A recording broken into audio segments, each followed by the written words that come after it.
Olá, amigos queridos, estamos mais uma vez aqui no Projeto 100. Desta vez, estamos vendo um tema novo do livro Religião dos Espíritos.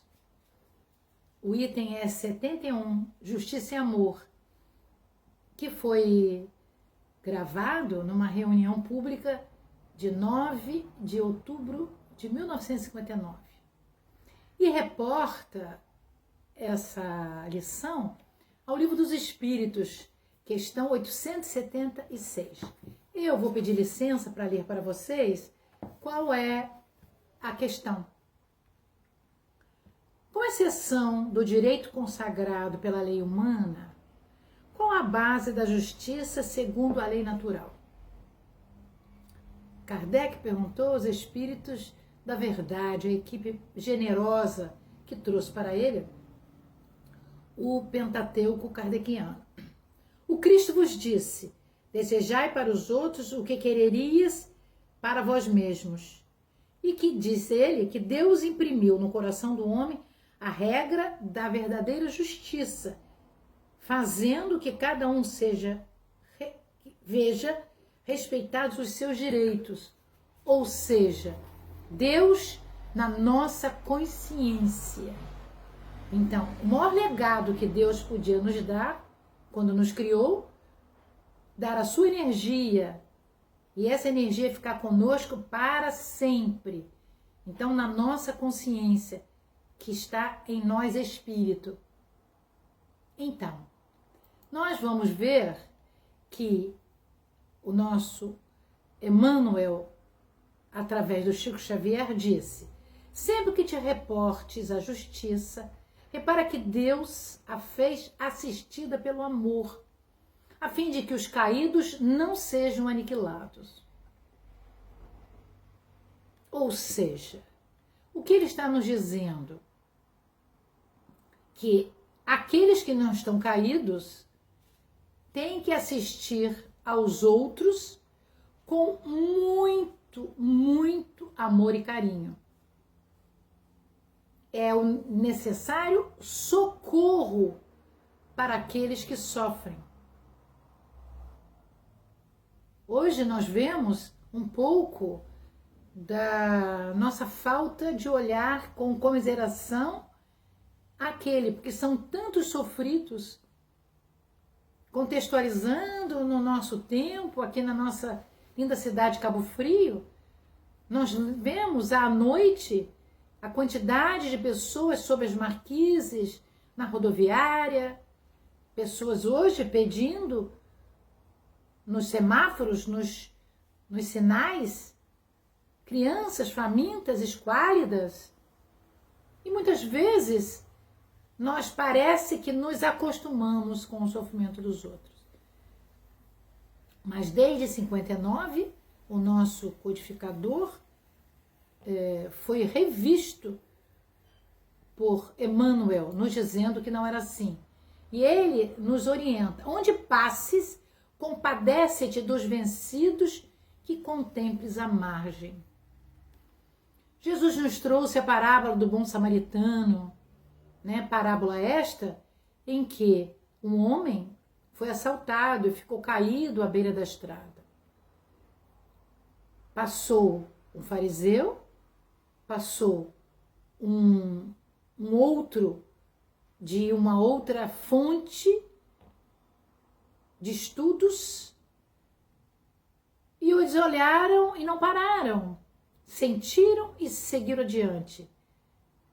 Não olharam para aquele caído, ensanguentado, sob sol forte, e deixaram os seus afazeres, porque eles tinham pressa do que estavam fazendo. Mas um samaritano, que à época era uma religião da Samaria, do meio da Palestina, porque ao norte fica a Galileia, ao sul a Judéia, no meio a Samaria. Eles não gostavam dos samaritanos, mas foi esse samaritano que saiu do seu cavalo, pensou as feridas do homem, não suportando carregá-lo, colocou sobre o seu cavalo e foi a pé até uma estalagem. na estalagem, parou e disse ao dono: eu vou ter que seguir, fazer as minhas coisas, mas eu deixo aqui um tanto para você cuidar desse homem. Na volta, se for mais, eu completo. Então, bom samaritano significa a pessoa que ajuda ao outro sem conhecer. Muitos pranteiam as ilusões do arrependimento, do remorso, sobre os próprios enganos, a maneira como ele diz de trapezistas, inconscientes, usando o salto até a morte. Nós vamos entender que surgem muitos outros, além desses pedintes, desses necessitados, desses que, caídos na estrada, usam drogas lícitas ou ilícitas, aqueles que tentam, perdem a fé por falta da sua própria invigilância e vão de reencontro ao desespero. Muitos não sabem celebrar a vida. Então nós trouxemos que dentro de nós celebramos a vida. Desde o nosso nascimento festejamos cada aniversário, temos em nosso coração o desejo real de continuarmos vivendo eternamente. Apesar desse desejo de viver, é muito comum pessoas desistirem da vida com ideação suicida. Nesse momento que nós estamos vivendo, de dificuldades, de ficarmos mais tempo dentro do nosso lar, fora da intimidade dos nossos amigos, dos nossos afazeres da época do ano passado, surgem a algumas pessoas o desespero, a inquietação, e muitos têm ideação suicida. E nós deveríamos perguntar: o que leva uma pessoa a desejar o fim da sua própria vida? O que fazer para não perder as esperanças e a vontade de viver? A vontade de morrer estará relacionada com a falta de fé? Com certeza. Com certeza. A fé raciocinada que Kardec nos ensinou. Porque se nós temos fé, que nós somos filhos de Deus e Deus nos ampara, nós temos toda uma equipe espiritual, independente da religião, que nos ajuda, nós jamais estaremos sozinhos. Nós, talvez por uma necessidade, trouxemos 4 passos para superar essa crise. Qual seria o primeiro passo? Pedir a ajuda de algumas pessoas que sejam mais concentradas, mais alegres, mais maduras na fé. Se nós não temos fé, vamos pedir ajuda a alguém. Agora, com essa maneira virtual, talvez fique até mais fácil de nós perguntarmos às pessoas se elas podem nos ajudar. O segundo passo seria sair do foco para viver nos bastidores, combater o bom combate, se conhecer melhor. Então, Paulo de Tarso disse: combato o bom combate das suas fraquezas, das suas dificuldades. Então, a pessoa tem que sair da sua materialidade e buscar dentro de si a sua espiritualidade. E o terceiro, contar com o apoio de pessoas que o amem e que não o julguem. Porque ninguém sabe o motivo do sofrimento, são muitos. Ninguém pode rever, estar junto daqueles momentos antigos, do que se passou, das dificuldades. Tem que haver um entendimento. E o entendimento se faz sem julgamento. E o quarto, é importante compreender que Deus jamais violará as leis humanas. E a liberdade que ele deu aos filhos continua sempre. O livre-arbítrio. Deus nos ama e nos consola. E nos dá muitas oportunidades de crescimento. Nos dá o sol todo dia. Mesmo que alguns dias que não tenham sol.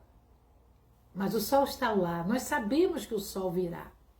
Nos dá o verde da clorofila das plantas.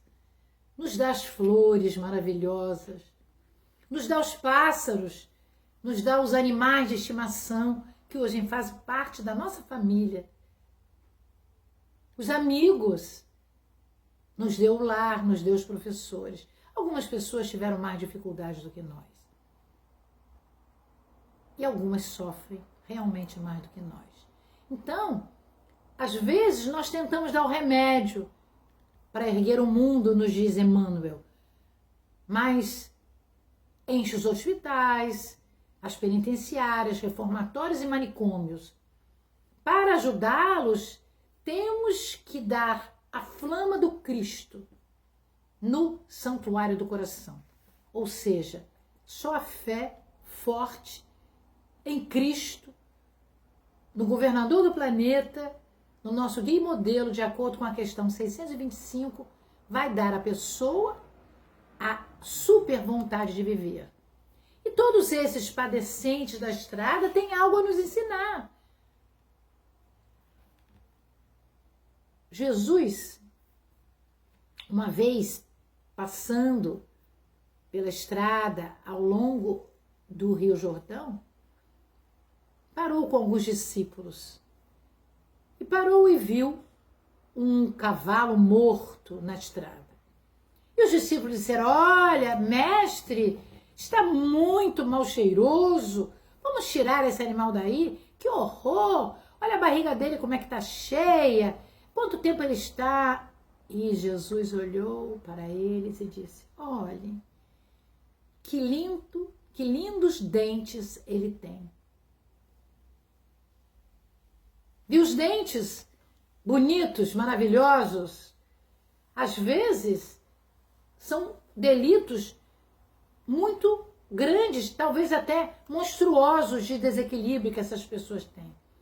Então, Emmanuel nos diz: não permitas que a justiça da tua alma caminhe sem amor, para não se converter em garra de violência.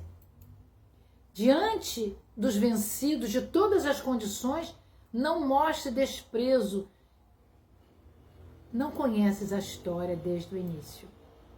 Ora e auxilia em silêncio, porque não sabe se amanhã o teu instante de abatimento vai acontecer. E tem uma frase dessa lição 71, desse livro maravilhoso, Religião dos Espíritos, que diz: justiça sem amor é como terra sem água, seca, não consegue dar a vida a nada. E nós vamos recordar Jesus, o Cristo de Deus, que mesmo junto com todos, ele dava o seu amor às mulheres adúlteras, os endemoniados, aqueles homens mesmo do Sinédrio que o acusavam. Ele mantinha-se em prece a Deus, o Pai. No Evangelho segundo o Espiritismo, o nosso codificador Allan Kardec, no capítulo 11, item 4, ele nos diz: amar ao próximo como a si mesmo, fazer pelos outros o que quereríamos que os outros fizessem por nós. É a expressão mais completa da caridade, porque resume todos os deveres do homem para com o próximo. Não é fácil fazermos a caridade, mas o significado da nossa existência terrena é proporcionar ao espírito o seu processo da reencarnação, para que ele possa cada vez mais se esmerar, como nós estamos fazendo reencarnados agora. As lições do mestre Galileu de Jesus são impregnadas de doçura e de energia, nos mostrando, nos levando, delineando para nós caminhos que devemos seguir. É uma verdadeira sinfonia de bênçãos que começou a vibrar nos nossos corações há 2000 anos atrás. A caridade, bem sentida e vivida, estabelece verdadeira fraternidade entre os homens, visto que todos nós somos filhos do mesmo Pai. Esse é o momento em que devemos refletir sobre as nossas dificuldades e devemos agradecer a vida sempre. Não ao suicídio, sim à vida. Muita paz, meus amigos, que possamos estar no futuro juntos outra vez. Muita paz, fiquem com Deus.